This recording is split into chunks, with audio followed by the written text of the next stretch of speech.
কিসের মাধ্যমে শরীর গঠনের নানা প্রয়োজনীয় উপাদান শরীরের বিভিন্ন জায়গায় পরিবাহিত হয়? পানির মাধ্যমে। কিসের মাধ্যমে? পানির মাধ্যমে। তাহলে এটা অবশ্যই দেখে রাখবা। এটি জীবদেহে দ্রাবকের কাজ করে। খাদ্য উপাদানে পরিপাক ও পরিশোষণে সাহায্য করে। তো এটি বলতে কোনটি? পানি। বিপাকের ফলে দেহে উৎপন্ন ইউরিয়া, অ্যামোনিয়া ইত্যাদি শরীরের জন্য ক্ষতিকর বিষাক্ত পদার্থগুলোকে পানি, মূত্র, ঘাম হিসাবে শরীর থেকে বের করে দেয়। এছাড়া পানি শরীর থেকে ঘাম নিঃসরণ এবং বাষ্পীভবনের মাধ্যমে শরীরের তাপমাত্রা নিয়ন্ত্রণ রাখে। তাহলে শরীর থেকে ঘাম নিঃসরণ করে কোনটা? পানি। পানি শরীর থেকে ঘাম নিঃসরণ করে। তাহলে শরীর থেকে ঘাম নিঃসরণ করে কোনটা? পানি। এবং বাষ্পীভবনের মাধ্যমে শরীরের তাপমাত্রা নিয়ন্ত্রণ রাখে। কিসের মাধ্যমে শরীরের তাপমাত্রা নিয়ন্ত্রণ রাখে? বাষ্পীভবনের মাধ্যমে। কিসের মাধ্যমে শরীরের তাপমাত্রা নিয়ন্ত্রণ রাখে? বাষ্পীভবনের মাধ্যমে। শরীরে পানির উৎস, তাহলে পানির উৎস কোনগুলো? ১ নম্বর দেখো, খাবার পানি, পানীয় যেমন চা, দুধ, কফি, শরবত, এগুলো পানীয় উৎস, পানির উৎস। ২ নম্বর বিভিন্ন খাদ্য যেমন শাকসবজি, ফল, তাহলে শাকসবজি এবং ফলও রয়েছে পানির একমাত্র উৎস। শরীর থেকে মোট নির্গত পানির পরিমাণ গৃহীত পানির পরিমাণের সমান হলে শরীরে পানির সমতা বজায় থাকে।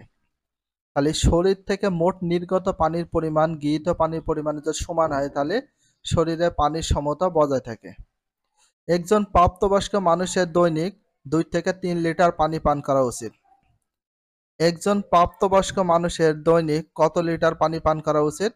২ থেকে ৩ লিটার পানি পান করা উচিত। তাহলে একজন প্রাপ্তবয়স্ক মানুষের দৈনিক কত লিটার পানি পান করা উচিত? ২ থেকে ৩ লিটার। কারণ প্রায় ওই পরিমাণ পানি প্রত্যেক দিনই আমাদের শরীর থেকে বের হয়ে যায়। গরম আবহাওয়া, কঠোর পরিশ্রম,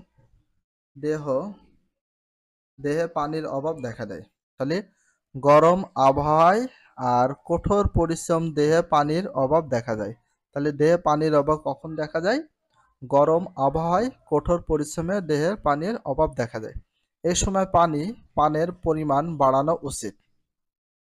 ডায়াবেটিস রোগ নিয়ন্ত্রণ না থাকলে ঘন ঘন প্রস্রাবের কারণে শরীরে পানির অভাব হতে পারে। তাহলে ডায়াবেটিস রোগ যদি নিয়ন্ত্রণ না থাকে তাহলে কিসের অভাব হতে পারে? পানির অভাব হতে পারে। কেন পানির অভাব হতে পারে? কারণ ঘন ঘন প্রস্রাব হলে পানির অভাবটা হয়ে যায়। শরীরে পানির অভাব হলে তীব্র পিপাসা হয়। তার শরীরে কিসের অভাব হলে তীব্র পিপাসা হয়? পানির অভাব হলে। তাহলে শরীরে পানির অভাব হলে কিসের তীব্র কি হয়? পিপাসা হয়।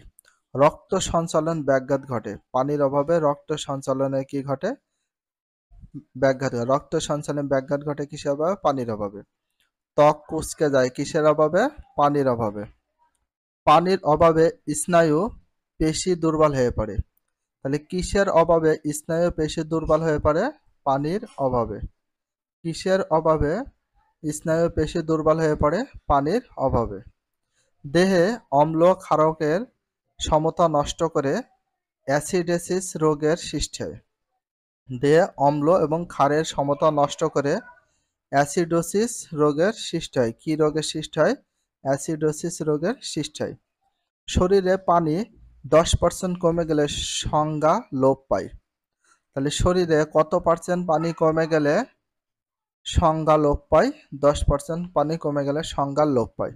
তাহলে শরীরে 10% শরীরে কি কমে গেলে সংজ্ঞা লোপ পায়? পানি। কি কমে গেলে? পানি। এমনকি মৃত্যু ঘটতে পারে। অত্যাধিক বমি, ডায়রিয়া ইত্যাদি কারণে শরীর থেকে অনেক পানি বের হয়ে যায়। তাহলে বমি হলেও শরীর থেকে পানি বের হয়, ডায়রিয়া হলেও অনেক পানি বের হয়ে যায় শরীর থেকে। শরীরে পানির অভাব নিরসনের জন্য যত দ্রুত সম্ভব রোগীকে খাবার স্যালাইন খাওয়াতে হবে। তাহলে শরীরের পানির অভাব পূরণের জন্য, শরীরে কি অভাব পূরণের জন্য রোগীকে কি খাওয়াতে হবে? দ্রুত কি খাওয়াতে হবে? খাবার স্যালাইন খাওয়াতে হবে।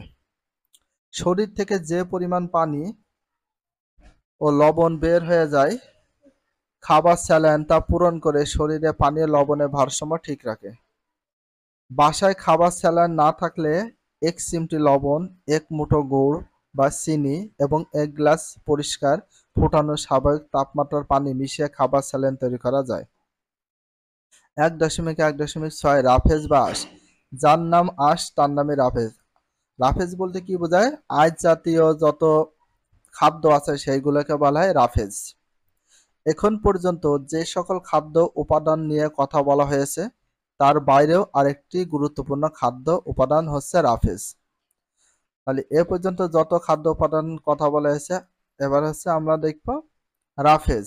আরেকটি গুরুত্বপূর্ণ খাদ্য উপাদান হচ্ছে রাফেজ, যেটা হচ্ছে আঁশযুক্ত খাবার। যেমন কাঁঠালে আঁশ থাকে, আবার মাঝে মাঝে আমেও আঁশ থাকে, আবার ডাঁটা, শাক যেগুলো আঁশ থাকে সেগুলো আঁশযুক্ত খাবার বলা হয়। আবার আমরা বলে থাকি রাফেজ। রাফেজ প্রধানত উদ্ভিদ থেকে পাওয়া যায়। তাহলে রাফেজ প্রধানত কি থেকে পাওয়া যায়? উদ্ভিদ থেকে পাওয়া যায়। তাহলে রাফেজ প্রধানত কি থেকে পাওয়া যায়? উদ্ভিদ থেকে পাওয়া যায়। মানে প্রধানত উদ্ভিদ থেকে পাওয়া যায় কোনটা? রাফেজ। শুধুমাত্র উদ্ভিদ থেকে পাওয়া যায় কোনটা? রাফেজ। তাহলে রাফেজ প্রধানত কি থেকে পাওয়া যায়? উদ্ভিদ থেকে। এটা ভেরি ভেরি ইম্পর্টেন্স। শস্য, বীজ, ডাল।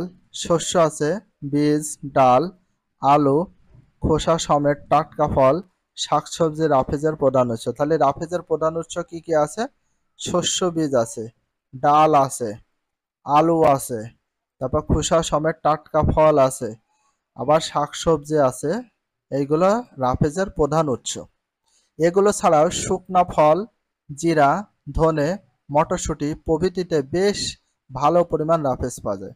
যেমন শুকনা ফলে, জিরাতে পাওয়া যায়, ধনে, মটরশুঁটি প্রভৃতিতে আবার বেশ কিছু পরিমাণ রাফেজ পাওয়া যায়। এই খাবারগুলো দীর্ঘ তন্তুময় অংশকে রাফেজ বলে। তাহলে এই খাবারগুলো দীর্ঘ তন্তুময় অংশকে রাফেজ বলে। তন্তুময় বলতে আঁশযুক্ত হলে সেটাকে রাফেজ বলা হয়। রাফেজ মূলত সেলুলোজ দিয়ে তৈরি উদ্ভিদর কোষপ্রাচীর। তাহলে রাফেজ মূলত কি দিয়ে তৈরি? রাফেজ মূলত সেলুলোজ দিয়ে তৈরি। রাফেজ মূলত কি দিয়ে তৈরি? রাফেজ মূলত সেলুলোজ দিয়ে তৈরি উদ্ভিদের কোষপ্রাচীর। তাহলে সেলুলোজ দিয়ে তৈরি উদ্ভিদের কোষপ্রাচীর। রাফেজ মূলত কিসের কোষপ্রাচীর? উদ্ভিদের কোষপ্রাচীর। রাফেজ আমাদের দেহে কোনো পুষ্টি যোগায় না সত্যি, কিন্তু কোষ্ঠকাঠিন্য, হৃদরোগ, ডায়াবেটিস ইত্যাদি রোগ প্রতিরোধ করে। রাফেজ আমাদের শরীরে কোনো পুষ্টি যোগায় না সত্যি, কিন্তু কোষ্ঠকাঠিন্য আছে না, মানুষের কোষ্ঠকাঠিন্য, হৃদরোগ মানে হৃদয়ের রোগ, অথবা ডায়াবেটিস, এই 3 ধরনের রোগ প্রতিরোধ করে থাকে রাফেজ।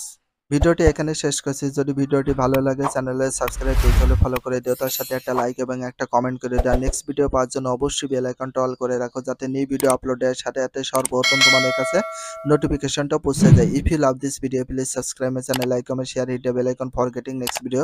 So everyone take care, love you, আল্লাহ হাফেজ, বাই বাই।